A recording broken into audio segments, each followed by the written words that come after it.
capítulo 11. Ensinamentos e amor e renúncia. Tarquínios e Marcelos contavam com o apoio fiel de um romano chamado Plínio Pompílios.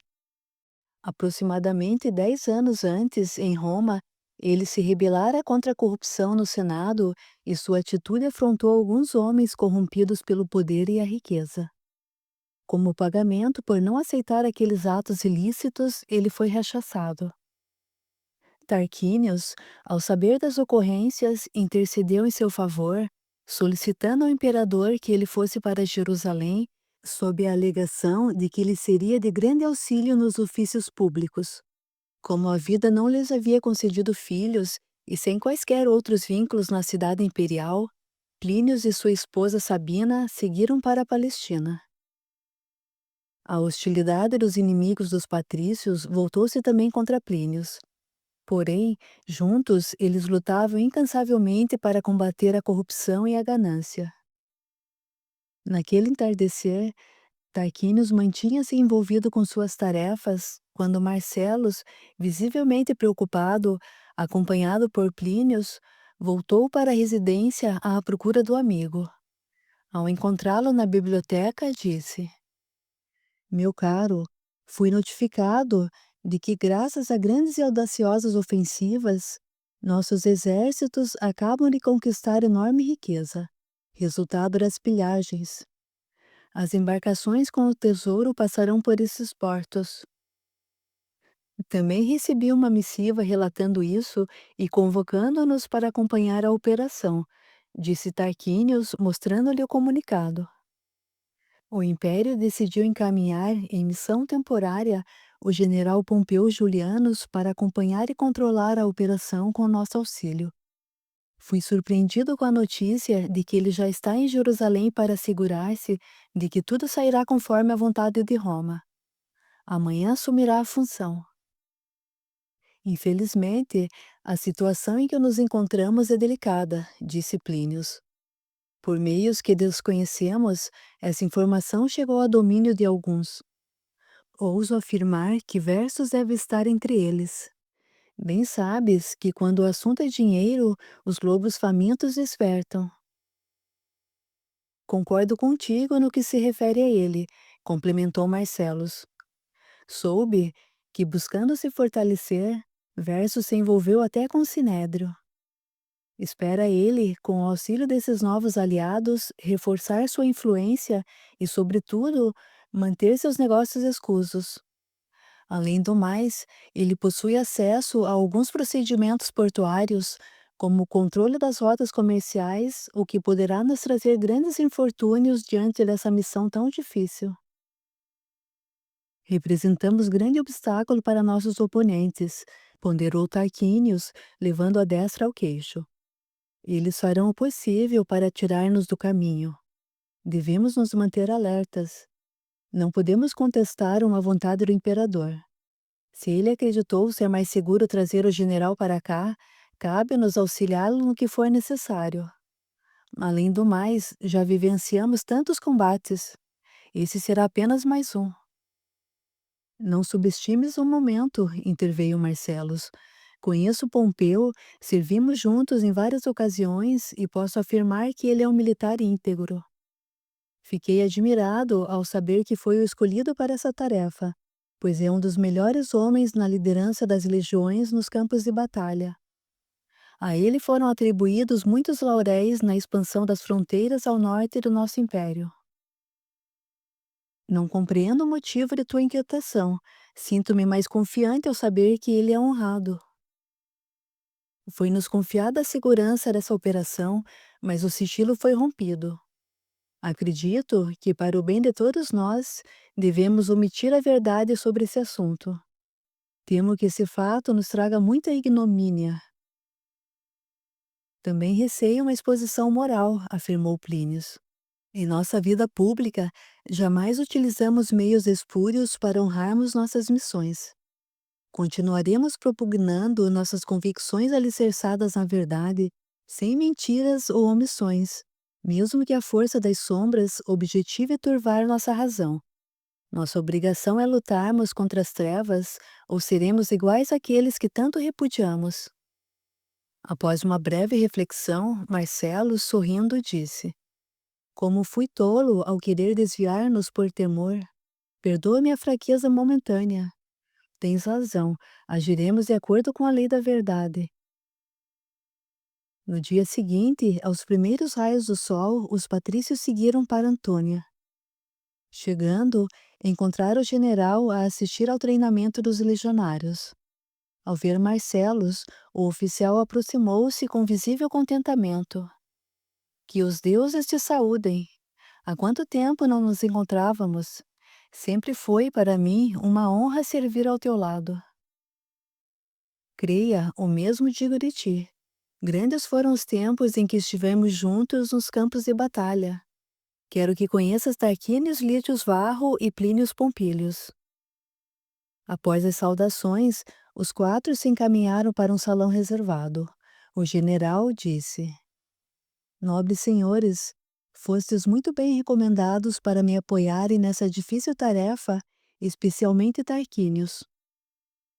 Como estou aqui de passagem, precisarei de muito auxílio. Esperamos poder honrar esse compromisso, interveio Tarquínios.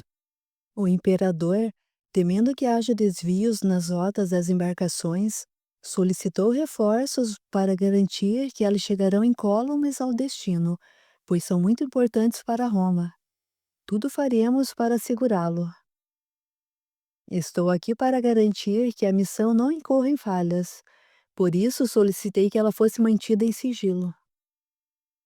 Infelizmente, disse Plínios, detalhes dessa manobra já não são mais sigilosos. O que dizes?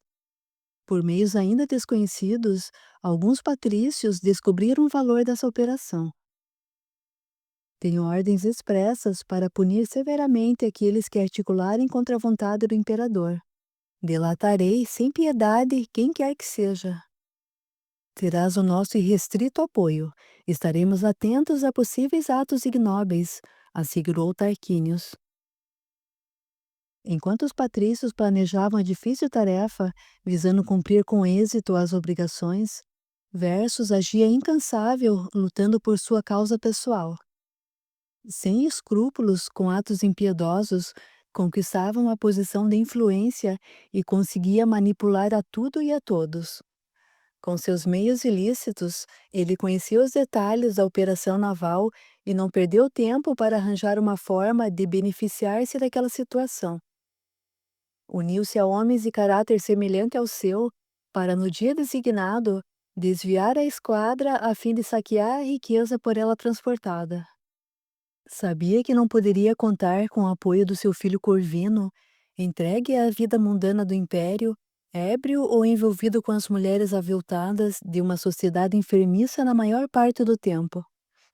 Além do que, Tarquínios, Marcelos e Plínios representavam para ele grande obstáculo. Com eles na região, suas ações poderiam ser limitadas, seus planos poderiam fracassar. Iniciou, então, impiedosa empreitada contra os 3 patrícios para desmoralizá-los e retirá-los definitivamente do cenário político. Para colocar em prática uma parte do seu plano, convocou Sara. Esperei todos esses anos por um bom e vultoso negócio e agora sei que ele está muito próximo de mim. Aos poucos, conquisto tudo o que quero, mas aqueles patrícios impedem minhas ações. Chegou o momento de livrar-me deles. Por isso chamei-te aqui. Começarei por Tarquínios. O que queres que eu faça? Levarás este veneno e o colocarás no seu vinho. Não costumo agir de forma tão direta. Sempre acreditei que para ferirmos de fato nossos inimigos, deveríamos atingi-los em seus amores.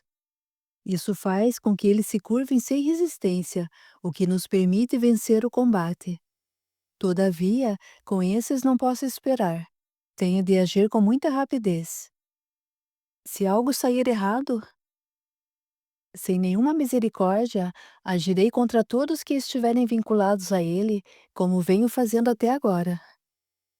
Bem sabes que farei tudo o que puder. Farás tudo para que nada saia do nosso controle, senão sofrerás as devidas penalidades, disse Versus com severidade. E, entre falsas juras de amor, prosseguiu: Quando livrar-me dele, dar-te-ei a liberdade e ficarás ao meu lado. Para que isso aconteça, necessito do teu auxílio. Acreditando nas promessas de um amor inexistente, a serva saiu encantada, sonhando com uma nova vida e levando consigo o veneno e as orientações que havia recebido. Sua ignorância a impedia de enxergar que estava sendo manipulada pela mão impiedosa de Versos. Naquela mesma noite, depois de servido o jantar, Sara preparou o vinho e colocou o veneno na taça que seria servida a Tarquínios. Ele e Marcelos encontravam-se no salão principal conversando quando Helena, excepcionalmente, sem um motivo aparente, adentrou. Neste ínterim, Sara, trazendo a bandeja bem ornamentada, dirigiu-se para servir os homens, quando foi subitamente interrompida por Marcelos, que olhou para Helena e disse: Minha querida, quanto tempo não dividimos um bom vinho? Venha beber conosco. Acredito que não seja oportuno. Vim aqui somente para buscar um pertence meu sem importância. Já estou de saída. Ora, vamos? Sei que meu amigo não recusará um pedido meu. Desfrute um instante conosco. Contrariado, Tarquinius permaneceu implacável em seu orgulho, desprezando a presença de Helena. Mas, mesmo sem nada dizer, respondeu positivamente ao amigo com um gesto da destra. Com timidez e dificuldade, totalmente embaraçada, Helena não ousou contradizer o gesto do esposo e acomodou-se em assento junto aos patrícios. Sara aproximou-se para servi-los quando Marcelos ordenou que Helena fosse servida antes. Casualmente, ela pegou o cálice de vinho destinado ao esposo. A serva, nervosa, percebendo que nada poderia fazer para reverter a delicada situação, tentava controlar-se e, simulando calma, serviu aos demais. Algum tempo depois de a inocente Helena ingerir a bebida, desfaleceu. Marcelos conseguiu ampará-la e a conduziu ao seu aposento, enquanto Tarquínios ordenou que o médico fosse chamado. Sara, diante de falha tão comprometedora, dissimulava, tentando não levantar suspeita contra si. Na sala próxima, caminhando agoniada, falava sozinha. Como poderia imaginar que aquela maldita tomaria a frente e consumiria o vinho? Serei morta por Versos. Tenho que pensar em algo que me inocente desse ato sombrio. Basta que eu incrimine alguém. Quem poderia ser? Após alguns instantes em silêncio, sentenciou: Raquel não, porque ela é muito perspicaz e ao certo me entregaria. Esther sim, é uma tola e facilmente poderei manipulá-la. Sempre demonstrou resignação diante de tudo. Tenho certeza de que ela será o nome certo para receber a culpa. Farei tudo parecer que ela envenenou Helena e Esther não precisará saber que fui eu que a delatei. A Patrícia recebeu os primeiros socorros. Fabrícios foi chamado para examiná-la. Todos aguardavam, aflitos, o seu diagnóstico. Com uma expressão triste, o médico afirmou: Senhor, sinto, mas tudo me leva a concluir que tua esposa foi envenenada. Já conheci muitos casos com semelhantes vestígios. Tem certeza do que dizes? Perguntou Tarquínios.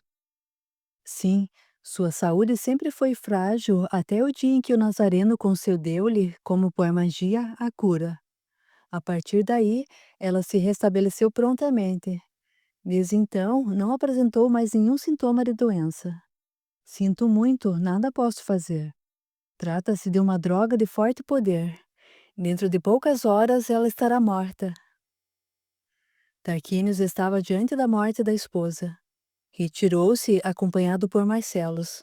No salão principal, ele sentia uma mescla de rancor e remorso tocar-lhe a alma. Na espreita, Sara observava-os, aproveitando-se da situação, aproximou-se e disse: Senhor, sei que essa é uma hora triste, mas não posso omitir uma verdade. Sei quem pode ter sido responsável por esse ato ignóbil. Quando estava preparando o vinho, escutei um estranho barulho do lado de fora e saí por uns instantes.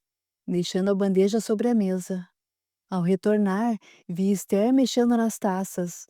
Não teria sido ela que colocou veneno na bebida? Marcelos, achando a suspeita infundada, silenciou, observando a apressada saída da serva. O ambiente foi envolvido pelo peso da acusação.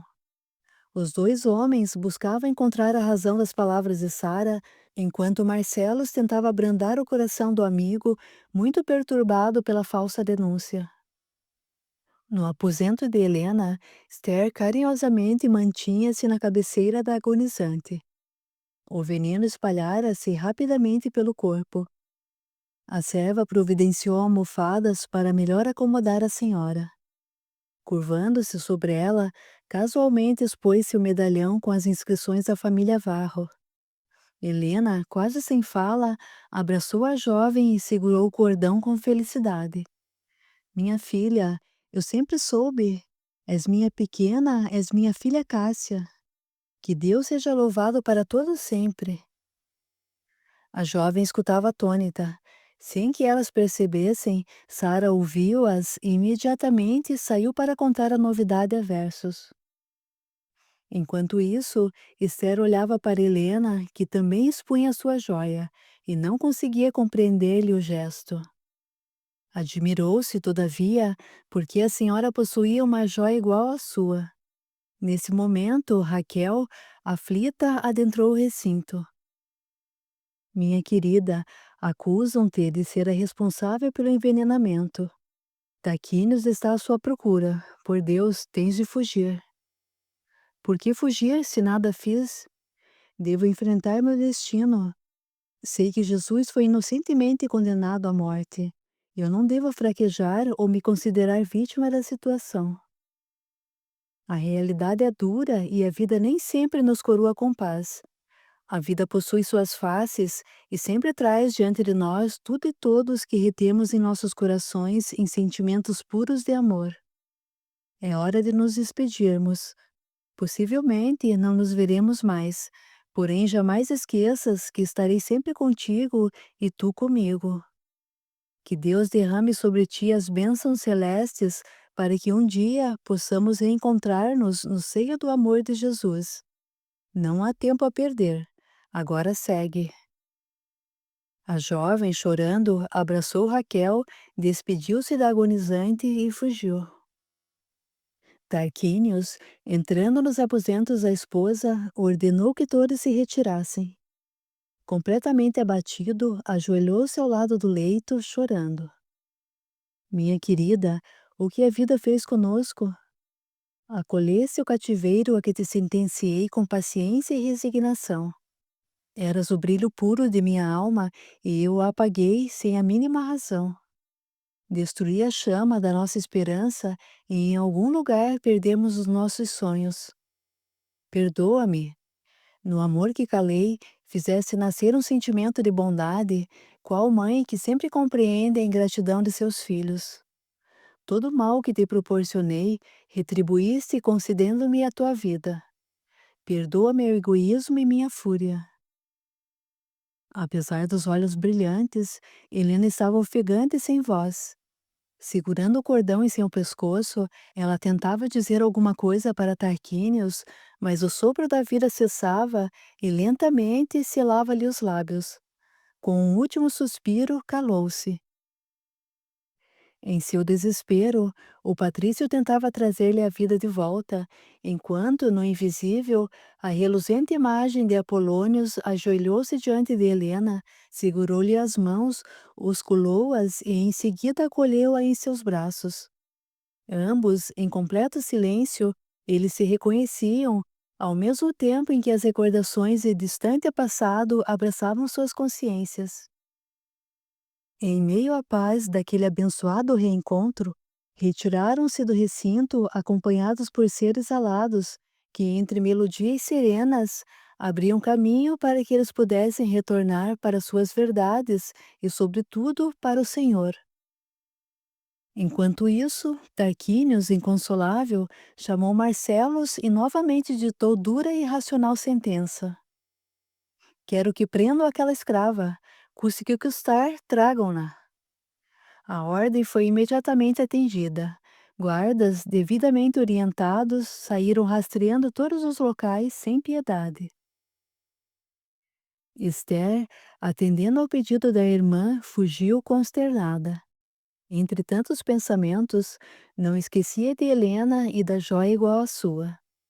Uma forte dor abateu-lhe o peito, mas ela continuou a correr, desgovernada, completamente apavorada, escondendo o rosto com o manto. De súbito, eis que surgiu à sua frente o jovem Marcos Aurelius. Interceptando-a, ele segurou-a pelos braços, levantou-lhe o queixo carinhosamente, dizendo preocupado: "O que aconteceu? Onde vais?" "A senhora foi envenenada e está agonizando. Fui acusada de ter feito isso. Então Raquel me pediu para fugir, mas não sei para onde ir." O jovem, pensando por instantes, sugeriu: "Poderias ficar por uns dias com Bartolomeu até que conseguíssemos retirar-te daqui. Assim terei tempo suficiente para organizar a nossa fuga dessa região. Se bem conheço a fúria romana, pela manhã teremos um exército em tua busca."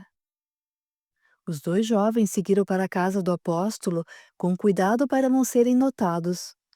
Chegando lá, bateram à porta. O velho casal atendeu às batidas e, surpreendido, procurava reconhecer os visitantes. Esther, chorando, levantou a cabeça e mostrou seu semblante. Ao ver aquele rosto sofrido, Bartolomeu abraçou a jovem carinhosamente. "Minha filha, o que aconteceu contigo? Vamos, entrem." O apóstolo e sua esposa foram inteirados dos tristes acontecimentos. Grande era a preocupação. Contudo, Bartolomeu procurou serenar o ambiente. "Sabemos que és inocente.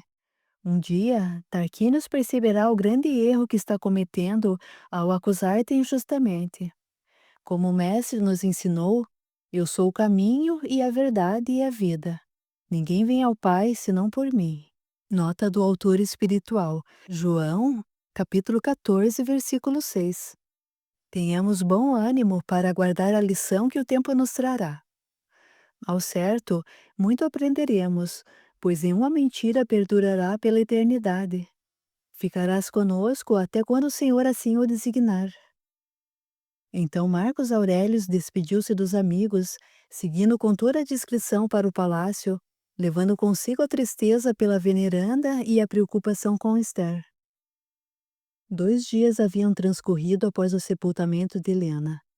Atendendo o pedido de Pompeu Julianus, Marcelos acompanhava-o em rápidas excursões pela Palestina, enquanto Tarquínios entregava-se à impiedosa caça da jovem serva. Versus, consciente de que suas investidas sombrias não haviam sido realizadas conforme sua vontade, continuava semeando a discórdia. Sara continuava informando-o sobre a rotina da residência dos patrícios e, detendo a informação de que Esther, na verdade, era filha de Tarquínios, omitiu-a de todos exceto Versus. Completamente alucinado diante daquela notícia que poderia trazer-lhe grandes benefícios, o perverso patrício saiu em busca de Corvino para saber se a informação era verdadeira. Encontrou-o embriagado. Aos gritos, fez-se ouvir: "Cão miserável, quando eu ordenei a execução da filha daquele imprestável, tu acompanhaste o mar? Assististe à morte da menina?" O soldado encarregou-se do caso e executou-a com suas próprias mãos. "Onde está o mar?" "Mandasse que eu providenciasse o sumiço dele, assim o fiz." "És um inútil." Sem obter respostas conexas do filho, espancou-o irado, deixando-o caído em via pública. Retornando, mesmo sem a certeza da informação que buscava, reuniu-se com o chefe da legião e, envolvendo-o pelo sonho de facilidades, ofereceu boa quantia para que encontrasse a inocente Esther e a conduzisse à execução por assassinato. Horas depois, Versus, ardilosa e audaciosamente, estudava a personalidade do general. Decidiu envolvê-lo em seus planos. Sabendo que seria difícil corrompê-lo, resolveu assegurar-se contra qualquer suspeita que pudesse ser levantada. Sem hesitação, forjou um relatório cuidadosamente redigido em que registrava e detalhava uma conspiração contra o imperador por meio do desvio daquela operação militar, atribuindo a autoria a Tarquínios. Dias depois, encaminhou-se para encontrar Pompeu Julianus, que, acostumado aos campos de batalha, acompanhava os trabalhos dos militares naquelas paragens. Ao vê-lo, imediatamente expressou-se com excessos de bajulação. Nobre general, venho despretensiosamente à tua presença na condição de servo fiel. Deixe de mesuras. Quem és? Sou Versus Lúcius Antipas. Já ouvi falar de ti. O que queres de mim? Soube que estás aqui em razão de uma sigilosa missão. O que sabes sobre isso? Perguntou o desconfiado. Infelizmente, nosso imperador enganou-se, entregando essa tarefa a Tarquínios. Agradeço a deusa Cibele por ter interceptado este material antes que os propósitos imperiais fossem gravemente abalados. Entregou ao oficial o documento forjado e prosseguiu. Além do mais, não podemos ignorar que Marcelos e Plínios podem, também, ser considerados suspeitos. Lendo rapidamente, o general concluiu. Um plano de traição? Como conseguiste isso? Tenho muitos amigos que também não querem que o império seja ameaçado por oprobriosas criaturas como essas. Avaliarei essa informação, disse Pompeu, pensativo. Depois tomarei uma decisão, pois não estamos falando de homens comuns. Acredito que farás bom uso desse instrumento. O general, desconhecendo o caráter do patrício, recebeu aquele relatório forjado. Na condição em que se encontrava, sua obrigação era não ignorá-lo. Tarquínios não escondia o cansaço da exaustiva busca por Esther, do sofrimento pela ausência de Helena e da pesada dor do remorso. Naquela noite, com passos firmes, adentrou o salão da residência de Marcelos e acomodou-se em um confortável assento para um breve descanso. Digno de comiseração, encobriu o rosto com as mãos, tentando, inutilmente, aliviar a tristeza que invadia sua alma. Após alguns instantes, Raquel, com serenidade e compaixão, aproximou-se trazendo-lhe um cálice de vinho. Vencendo o medo, serviu-o e já ia se retirar quando ele dirigiu-lhe inesperada palavra. Não vá. Apesar de parecer um verdugo, não te farei mal algum. Em virtude de meus atos, já perdi muitos que amava e agora nada mais me resta.